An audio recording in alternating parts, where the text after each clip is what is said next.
Mulai. Ya, halo, selamat pagi, siang, sore, malam, kapanpun Bapak menonton video ini. Sebelumnya kami perkenalkan diri, kami dari kelompok 3 akan mempresentasikan tentang transactional analysis. Pertama, nama saya adalah Daniel Joy. Halo, nama saya Jihan. Nama saya Maria Putri. Nama saya Vincentius Arka. Nama saya Tesria Immanuel. Ya, kami dari kelompok 3 akan mempresentasikan tentang transactional analysis. Yang pertama akan dijelaskan oleh Jihan. Oke, sebelum langsung ke tahap inti dari filosofi transactional analysis, kita kenalan dulu sejarah tentang transactional analysis itu kayak gimana sih? Nah, jadi pendekatan transactional analysis ini diprakarsai oleh salah satu tokoh yang terkenal di bidang psikologi dan industri, yaitu Eric Berne. Nah, berdasarkan hasil observasinya terhadap konseli-konseli, Berne itu akhirnya membuat kesimpulan tentang struktur dan fungsi kepribadian yang bertentangan dengan sebagian besar pemikiran psikiatris pada zaman itu. Nah, pada usia 46 tahunan, Berne akhirnya mengundurkan diri dari keanggotaan The Psychoanalytic Institute. Jadi memang Berne itu awalnya merupakan anggota dari institusi psikoanalisis yang didirikan oleh Sigmund Freud.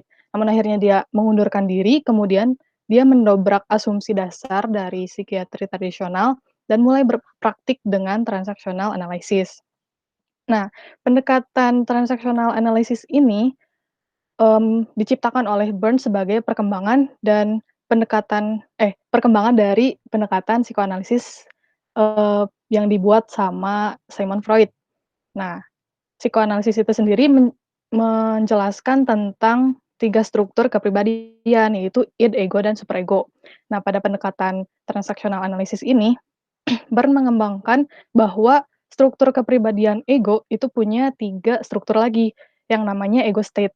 Nah, ketiga struktur itu adalah parent state ego, adult ego, sama child ego. Nah, selain itu, adult ego ini dalam pendekatan transactional analysis itu mengambil istilah dari pendekatan Gestalt, yaitu here and now. Jadi maksudnya adalah orang bijaksana adalah orang yang mampu menghadapi masalahnya dengan bijaksana berdasarkan kondisi dan situasi yang dialami. Nah, kurang lebih kayak gitu ya sejarah singkat dari uh, lahirnya pendekatan transactional analysis ini. Oke, sekarang kita lanjut ke pandangan terhadap manusia. Nah, gimana sih pandangan pendekatan transactional analysis ini dalam memandang manusia? Oke, jadi pendekatan ini tuh memandang manusia yang sehat dan yang bahagia adalah manusia yang mampu menerima dirinya sendiri dan orang lain. Nah, penerimaan diri sendiri sama orang lain ini bisa kita tinjau dan kita analisis berdasarkan konsep transactional analysis. Apa aja tuh konsepnya? Itu terdiri dari 5 konsep.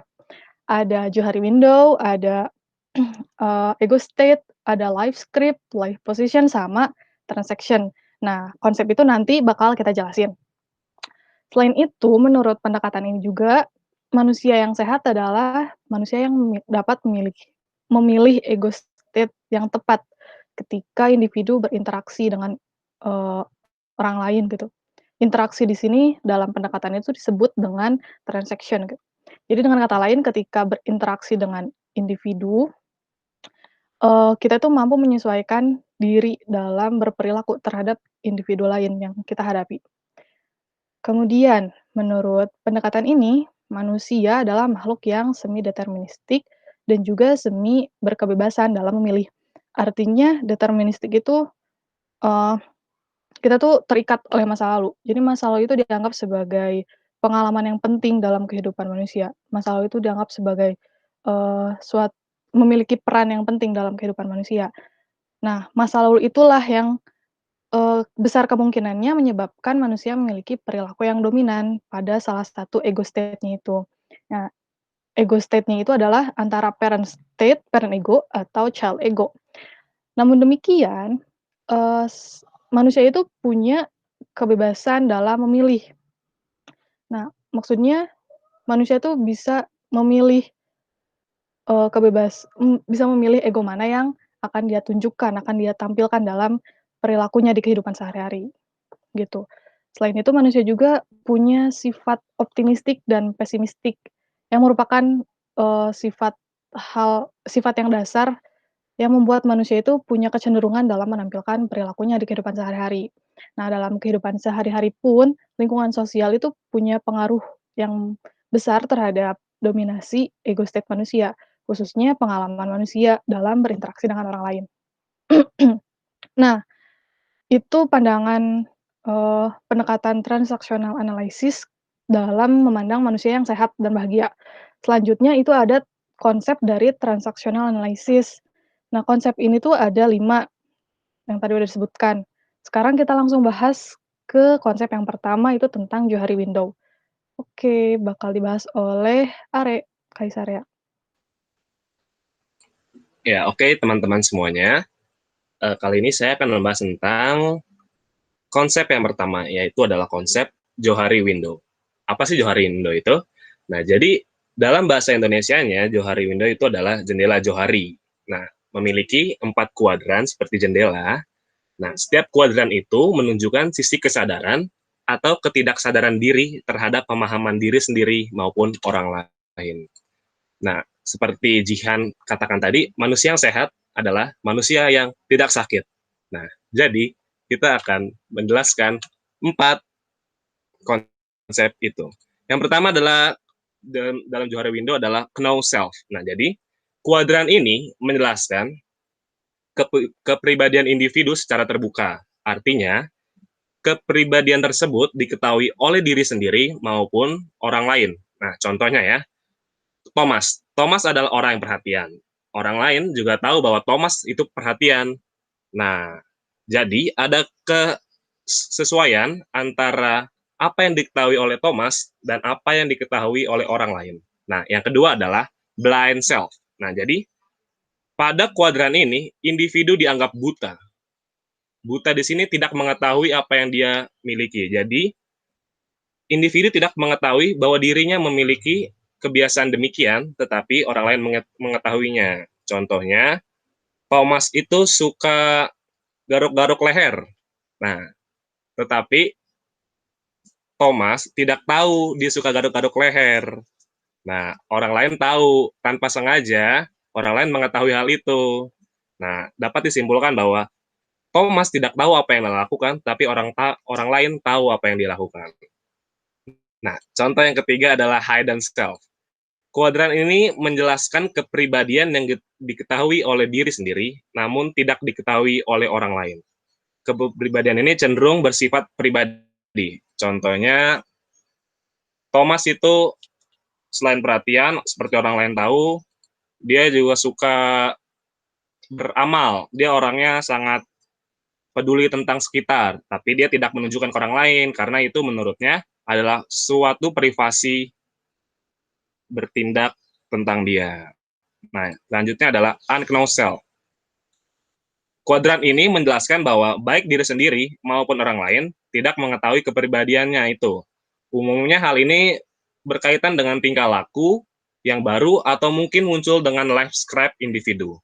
Nah, contohnya ya, ketika kecil, Thomas itu adalah seorang yang pendiam dan cenderung pasif. Tetapi ketika sudah besar, ternyata Thomas menjadi seorang yang aktif dan banyak bicara. Mengapa hal ini dapat terjadi? Karena adanya suatu interaksi atau situasi lingkungan yang mengharuskan Thomas untuk terbiasa dengan sifat-sifat seperti itu. Maka dia mengubah dari pendiam menjadi orang yang banyak bicara. Nah, selanjutnya akan dijelaskan oleh teman saya. Silahkan. Nah, sekarang kita masuk pada bagian ego state. Nah, seperti yang sudah dijelaskan oleh Jihan tadi, apa itu tentang ego state? Jadi, ego state itu adalah kemampuan dari diri sendiri dilihat dari cara mengeluarkan atau menunjukkan egonya ketika berinteraksi dengan orang lain. Jadi, setiap orang itu terinfluence oleh ego state-nya masing-masing dan mana yang paling dominan dalam kehidupan sehari-hari. Ego state ini juga tidak dipatok oleh usia tertentu, itu bebas. Semua orang memiliki ketiganya, tetapi tergantung situasi dan kondisi yang dialaminya. Nah, ketika ego state tersebut adalah yang pertama, parent ego state. Kepribadiannya mengacu pada pemikiran dan perasaan yang berasal dari pola asuh orang tua atau dari hasil mengamati perilaku orang tua yang cenderung mengatur, mengontrol, kemudian mempunyai baik perintah dan larangan. Individu dengan parent ego state yang dominan cenderung tidak dapat membuat keputusannya sendiri. Akhirnya, ketika berdiskusi atau menentukan keputusan, dia harus merundingkannya terlebih dahulu dengan seseorang yang lebih tua atau lebih dominan dibandingkan dengan dirinya sendiri. Kemudian, adult ego state. Nah, kepribadian ego ini mengacu pada pemikiran dan perasaan yang langsung dengan situasi dan kondisi yang dialami saat itu juga. Ego ini dianggap paling yang baik atau yang paling bijak untuk digunakan atau ditampilkan dalam kehidupan sehari-hari. Karena ego ini tidak memiliki kecenderungan yang negatif. Kemudian yang terakhir ada child ego state. Nah, ego ini mengacu pada pemikiran dan perasaan yang berasal dari masa anak-anak. Kepribadian ini cenderung bersifat hal-hal yang khas dengan anak-anak, seperti manja, ingin kehendak dituruti, pemarah, dan juga selalu bergantung pada orang lain. Nah, dari ketiga ego ini, setiap ego memiliki positif ataupun negatif. Nah, tergantung pada situasi dan kondisi yang dialaminya. Setiap orang harus tetap mempunyai parent ego state yang dialami dalam kehidupan bermasyarakat, sehingga mampu berperan baik sesuai moral-moral dan nilai-nilai sosial yang ada. Begitu juga dengan child ego state. Ego ini sangat penting ketika kita berkreasi, karena ketika kecil individu tidak khawatir dengan benar atau salah ketika melakukan sesuatu, dan kemudian juga senang menjelajahi berbagai hal yang menarik juga. Nah, jadi ketiga ego state ini sama-sama memiliki peranan yang penting dalam kehidupan. Namun, yang lebih penting lagi adalah sikap kita menempatkan dari salah satu ketiga ego tersebut, atau memilih ketiga ego tersebut sesuai dengan situasi dan kondisi yang tertentu saja. Berikutnya akan masuk pada bagian last script yang akan dijelaskan oleh Joy. Oke, berikutnya adalah live script. Nah, live script ini sebenarnya ada kaitannya dengan ego state yang tadi dijelaskan oleh Arka. Setiap orang tadi yang Arka bilang mempunyai ketiga ego state ini, adult, child, dan parent ego. Nah, semuanya ini tuh kenapa orang bisa lebih cenderung punya parent ego dibanding child egonya, padahal semua orang memiliki ketiganya ini. Nah, di dalam live script ini, justru yang dilihat hal itu terbentuk karena adanya dari masa lalu, proses cerita kehidupannya. Contoh, misalnya ada seseorang dia parent egonya terlalu tinggi. Nah, ternyata kenapa dia bisa kayak gitu? Itu ada hubungannya dari kecil mungkin dia orang tuanya yang terlalu otoriter dalam pola asuhnya. Akhirnya membentuk dia menjadi orang yang parent ego. Nah, kita sebagai manusia atau apalagi sebagai calon konselor tidak bisa menilai orang atau langsung ngejudge orang berdasarkan ego state-nya. Kita tidak bisa menilai seseorang hanya dari ego state-nya, karena ya segala sesuatu itu ada latar belakangnya kenapa dia bisa seperti itu. Jadi live script itu berdasarkan tentang cerita hidupnya di masa lalunya yang membentuk ego state di masa sekarangnya. Berikutnya live position yang akan dijelaskan oleh Mari Putri. Nah, jadi selanjutnya itu adalah life position. Nah, life position ini itu sikap atau pandangan diri sendiri tentang diri kita sendiri dan orang lain. Jadi yang pertama itu ada I'm okay, you are not okay. Jadi ini tuh pandangan kepada diri sendiri positif, tetapi pandangan kita terhadap orang lain itu negatif, yang memiliki anggapan bahwa diri sendiri itu lebih baik daripada orang lain. Contohnya itu ketika jika A dan B belajar gitar bareng. Nah, si A ini merasa dia lebih jago nih daripada si B. Nah, dia merasa tuh dirinya lebih jago nih. Nah, si B tuh kayak nggak ada apa-apanya. Nah, yang kedua itu I'm okay, you are okay. Nah, itu pandangan kepada diri sendiri positif dan pandangan diri kita sendiri ke orang lain juga positif. Nah, di sini tuh kita punya anggapan bahwa orang lain bisa, pasti kita juga bisa.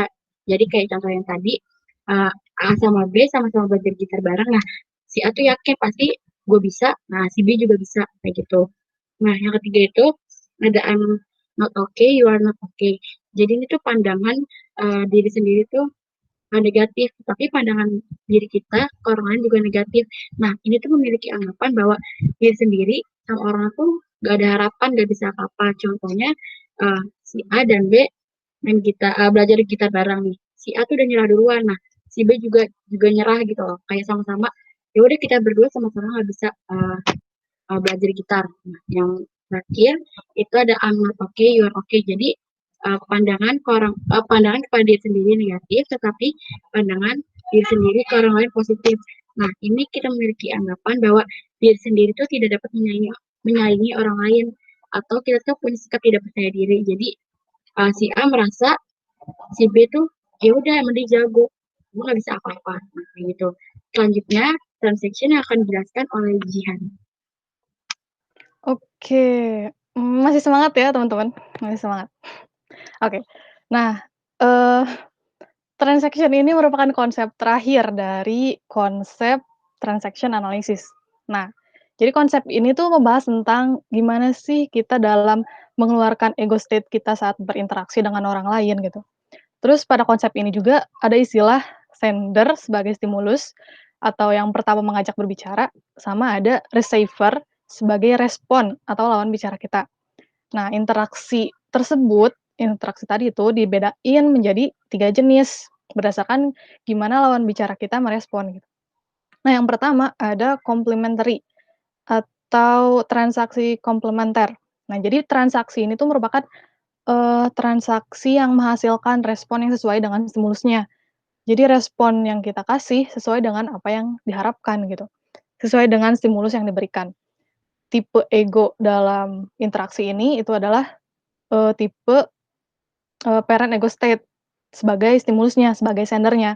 Sedangkan sebagai, responnya atau receiver-nya itu memberikan tipe child ego state. Misalnya contohnya, contoh simpelnya saat orang tua nyuruh kita gitu, atau nasihatin kita. Berarti kan itu dia, orang tua tuh sedang menggunakan tipe parent egonya.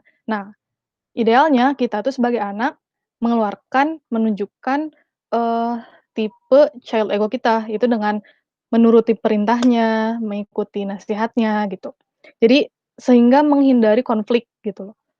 Nah, yang kedua ada, cross atau transaksi bersilang. Nah, dari interaksi ini menghasilkan respon yang nggak sesuai sama apa yang diberikan, stimulusnya. Jadi ketika stimulus yang diberikan itu, tipe parent ego, nah respon yang dikasih sama lawan bicara sama lawan bicara kita itu malah yang adult atau malah juga parent juga gitu, sehingga menimbulkan konflik. Misalnya, misalnya tuh yang, yang si sendernya itu yang, eee, parent-nya, contohnya misalnya tuh kayak kita tuh kayak, aduh kita tuh udah berusaha untuk mendapatkan sesuatu gitu ya, tapi nggak berhasil kita capai, terus datang lawan bicara kita, "Ya kamu sih udah dibilangin, harusnya kamu tuh harus gini gini gini gini." Nah kan itu eee, bukannya ngasih dukungan gitu kan sama si sendernya, tapi malah nambah-nambah bikin down gitu kan sendernya. Nah itu merupakan, transaksi yang bersilangan. Terus yang ketiga, yang terakhir itu ada ulterior atau transaksi yang ada hal yang niat terselubung. Jadi, transaksi ini tuh sama dengan yang cross tadi, interaksi ini tuh menghasilkan, respon yang nggak sesuai sama apa yang dikasih oleh stimulus. Jadi ketika stimulusnya itu, eee, yang diberikan oleh sendernya itu tipe adult ego, nah respon yang diberikan sama receiver-nya itu malah yang child ego. Jadi si receiver-nya itu merasa bahwa sendernya itu terlalu, mencampuri hidupnya atau bahkan punya maksud lain dari, maksud perkataan si sendernya. Misalnya contohnya, mantan nih, mantan tuh, eee, tiba-tiba ngechat gitu kan, "Apa kabar?" Gitu. Tapi si receiver-nya itu malah mikir yang enggak gitu, malah ngebalasnya tuh, "Mau apa lo?" gitu, "Mau apa lo tiba-tiba ngechat?" atau apapun itu. Nah, jadi si receiver-nya itu merasa kayak si mantannya itu ngechat kayak gitu ada maksud terselubung dari chat-nya itu. Nah, gitu. Itulah tadi, pembahasan mengenai filosofi tentang gimana sih pendekatan transactional analysis ini memandang manusia, sama apa aja sih konsep dari transactional analysis ini. Nah, selanjutnya kita akan, ngejelasin tentang patologi. Patologi, mengenai manusia yang nggak sehat menurut pendekatan ini tuh kayak gimana sih? Yang bakal dijelasin oleh Putri. Oke, jadi yang kedua itu, pada bagian kedua adalah patologi. Nah, patologi itu kan manusia yang tidak sehat ya. Nah, jadi, dari teori ini, dia itu memandang manusia yang tidak bahagia terhadap dirinya dan orang lain itu dapat dianalisis dari 4 konsep yang tadi kita dijelasin kan. Nah, jadi itu ada Johari window, life script, life position, sama dari ego state itu sendiri. Nah, kalau misalkan dilihat dari Johari window, kayak gimana sih, konseling ini tuh gimana tipe kepribadiannya, apakah dia tahu known self-nya, blind self-nya, hidden self-nya, sama unknown self-nya. Unknown self-nya. Terus kita bisa lihat nih life script-nya dia, masa lalunya gimana sih, kenapa sih dia bisa kayak gitu, latar belakangnya apa sih, apa yang pernah dialami kayak yang dulu. Terus life position-nya. Jadi kita bisa lihat nih si konseling itu memandang dirinya sendiri seperti apa dan memandang orang itu seperti apa. Lalu manusia yang tidak bahagia itu manusia yang tidak bisa memilih ego state-nya secara tepat pada saat berkomunikasi dengan orang lain. Jadi dia memilih menggunakan ego state yang salah pada saat berbicara dengan orang lain. Contohnya, jika kita berbicara dengan orang tua kita, biasanya kita menggunakan sel ego kita agar tidak terjadi konflik, tetapi kita malah menggunakan parent ego kita. Jadi sama-sama parent ego, terus jadi kita jadi kayak berantem. Nah, hal itu akan menimbulkan konflik antara kita sebagai anak dengan orang tua. Nah, selanjutnya gimana sih tujuannya? Nah, tujuannya ini akan dijelaskan oleh Ari. Ya, oke teman-teman. Sekarang kita masuk ke tujuan ya. Tujuan utama konseling ini adalah membantu konseli untuk membuat keputusan tentang tingkah laku yang baru mereka untuk sekarang dan untuk menentukan arah hidupnya. Tujuan itu membantu individu yang tidak bahagia terhadap dirinya sendiri atau orang lain menjadi lebih mencintai dirinya dan mencintai orang lain. Karena apa? Karena ketika kita menerima dan mencintai diri kita sendiri, kita akan lebih mudah dalam memahami dan mencintai orang lain. Dan selanjutnya, menyadarkan bahwa individu tidak ada yang sempurna, sehingga tidak apa-apa jika dia melakukan kesalahan, dan membantu individu tersebut agar dapat memilih ego state yang tepat ketika berinteraksi dengan orang lain.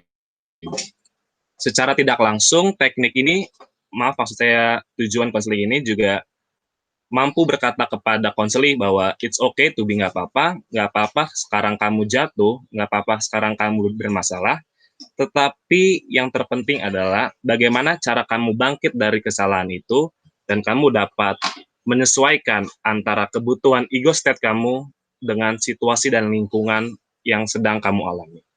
Nah, seperti itu tujuannya, dan selanjutnya dilanjutkan oleh Joy. Ya, silakan Joy.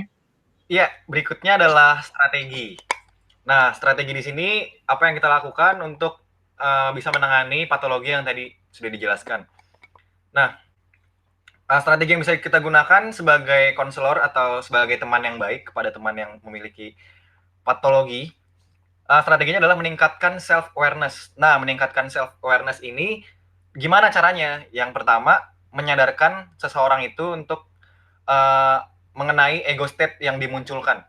Soalnya terkadang manusia itu melakukan atau bertindak ya secara spontan atau secara natural aja, dia nggak sadar apa yang dilakuin tuh ya pokoknya menurut dia benar. Nah, tapi terkadang apa yang diomongkan, apa yang dilakukan itu membuat lawan bicaranya tuh tersinggung atau sakit hati, akhirnya terjadilah sebuah konflik.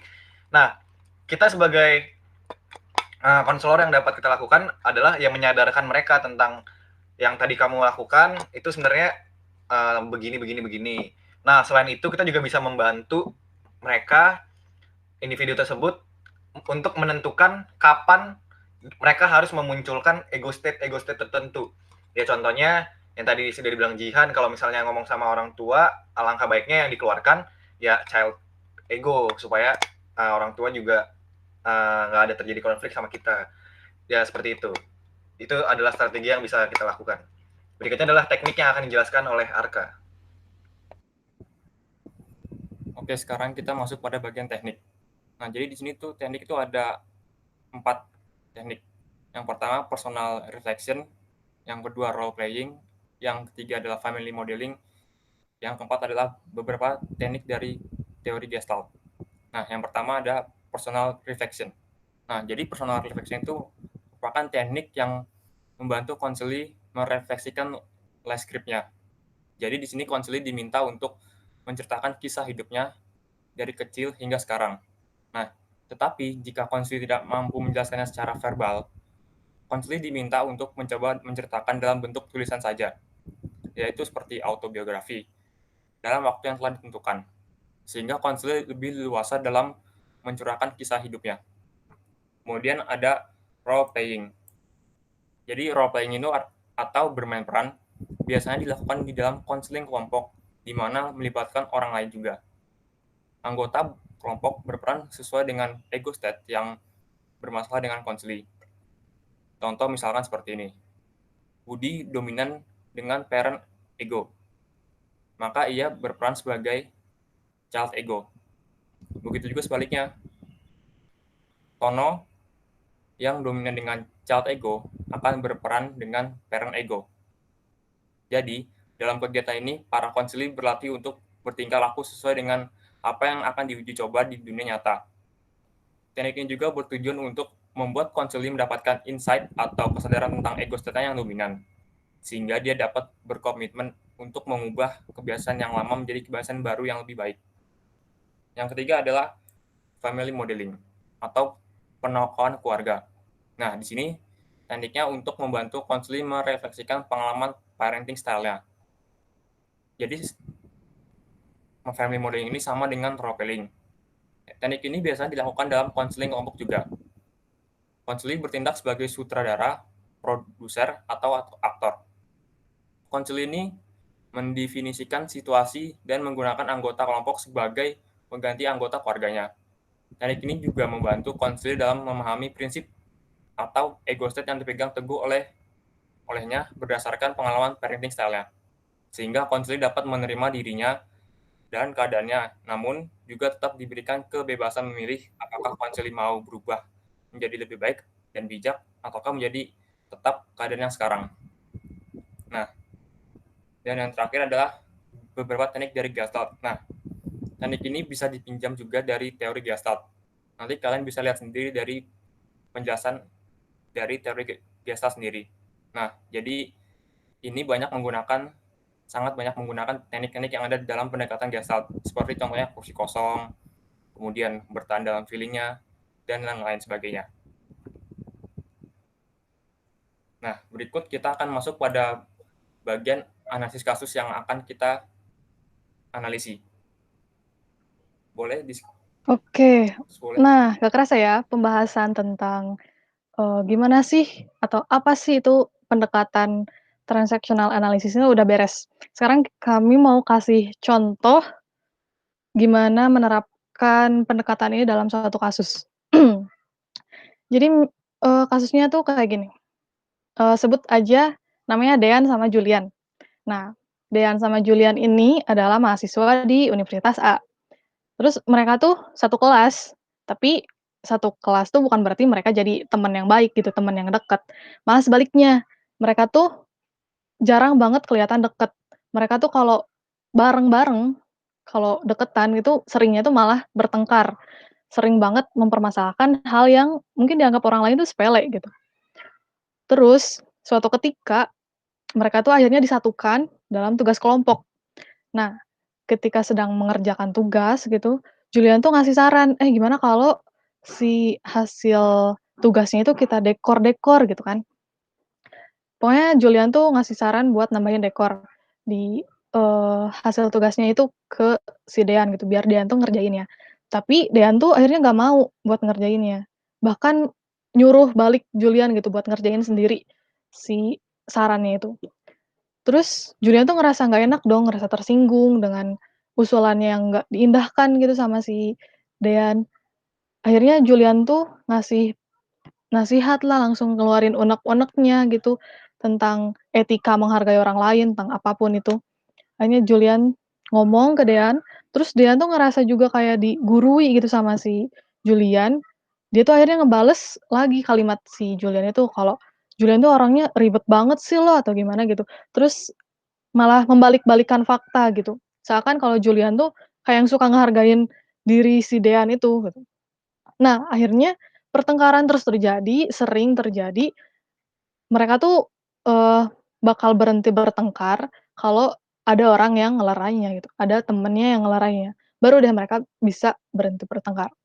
Nah, dari kasus tadi tuh, kita analisis berdasarkan Vipato Strateg. Yang pertama itu filosofinya. Nah, filosofinya itu kan, menjelaskan kalau tentang manusia yang sehat, manusia yang bahagia. Nah, mereka tuh sebenarnya sehat-sehat aja kalau nggak dipersatukan gitu. Mereka Julian sama Dean itu mahasiswa, teman satu kelas di Universitas A, yang keduanya itu nggak akan masalah kalau merekanya nggak bersatu gitu, masih baik-baik aja gitu. Tapi karena suatu tugas, akhirnya muncullah patologi yang akan dijelaskan oleh Maria Putri. Nah, kan tadi udah dijelasin sama Jihan tentang filosofinya. Nah, jadi Dean dan Julian ini ketika bersama tuh mereka tuh selalu bertengkar, selalu berantem. Nah, ya, mereka tuh muncul patologi nih pada saat mereka mengerjakan tugas kelompok, di mana Julian sama Dean tuh tidak dapat memilih ego state yang tepat pada saat mereka berkomunikasi. Contohnya tadi pada saat saat Dean sama Julian bertengkar gara-gara dekorasi tugasnya mereka ini. Nah, mereka itu salah memilih ego state. Nah, jadinya sehingga timbul pertengkaran antara mereka berdua. Nah, tujuannya gimana sih biar mereka nggak bertengkar? Nah, selanjutnya akan dijelaskan oleh Ari. Ya, oke, kembali lagi. Nah, jadi tujuan mereka agar dapat bekerja sama dengan baik adalah membantu keduanya antara Dean dan Julian memilih ego state yang tepat dan sesuai dengan situasi kondisi yang mereka alami, serta membantu mereka untuk senantiasa selalu bersikap bijaksana. Nah, inti terapi ini adalah mengganti ke arah gaya hidup yang lebih mandiri, memiliki ciri-ciri kesadaran, spontan, intim, dan menggunakan naskah hidup. One thing you should know, untuk Dan dan Julian niat kamu pasti bagus kan? Julian berniat untuk lebih indah, tetapi keindahan itu dipandang berbeda dan dengan si Dean, dan Dean tidak salah. Dan Dean juga harus tahu bahwa maksud niat si Julian itu baik. Nah, hanya saja kebaikannya itu dimaksudkan beda oleh si Dean, karena tidak semuanya kita membutuhkan keindahan yang lebih dalam membuat karya kita. Nah, tujuan konseling ini dilakukan adalah untuk mempererat dan memperbaiki hubungan si Dean dan Julian jika lain kali antara kedua mereka itu ditempatkan pada posisi yang sama agar tidak terjadi sesuatu kekecauan atau perselisihan yang teramat berat. Seperti itu. Lanjut ke strateginya yang akan dijelaskan oleh Daniel Joy Gracia Batlayer. Ya, oke. Berikutnya adalah strategi apa yang bisa kita lakukan buat teman kita nih si Dean dan Julian. Nah, seperti yang tadi dibilang Are, ya tujuannya kan untuk membuat mereka supaya lebih akur lagi dan akrab. Nah, caranya adalah yang membantu mereka untuk menentukan kapan harus memunculkan atau menampilkan ketiga ego state tersebut. Ya, maksudnya kita kasih tahu nih ke si Dean, kedua-duanya sebenarnya kalian itu tujuannya tuh bagus, tapi mungkin ada salah satu dari mereka tuh yang terlalu nonjolin ego state nonjolin parent adultnya, kalau enggak ego state-nya pokoknya ditonjolin lah, akhirnya membuat ini konflik. Nah, sebenarnya yang bisa disadari itu ya ya ini karena mereka udah sama-sama dewasa, harus dikasih tahu siapa yang harusnya bisa lebih ngalah dalam kayak gini, dan intinya mereka harus bisa menyelesaikan dan mengetahui kapan memilih ego state-nya ini dengan bijaksana, karena kita kasih tahu bahwa mereka tuh sudah sama-sama dewasa kayak gitu. Berikutnya adalah teknik yang akan disampaikan oleh Arka. Oke, yang terakhir adalah tekniknya. Nah, dilihat dari kedua mahasiswa tersebut, si Dian dan Julian. Nah, si Dian ini memiliki kecenderungan menunjukkan sikap child ego, dan Julian memiliki kecenderungan sikap yang parent ego. Nah, mungkin teknik yang paling tepat digunakan adalah teknik role playing. Mengapa? Karena mereka berdua bergabung dalam satu konseling kelompok yang kemudian konselor memberikan peran yang berlawanan dengan dominasi ego yang ditunjukkan setiap konseli dan permasalahan yang sederhana di kehidupan nyata. Dengan begitu, mereka berdua, Dian dan Julian ini, dapat memahami keadaan dan perasaan seseorang yang memiliki dominasi ego yang berbeda, sehingga akhirnya dia dapat lebih menerima dan menghargai serta mengubah perilakunya menjadi perilaku yang lebih baik lagi dan lebih bijak. Seperti itu tekniknya.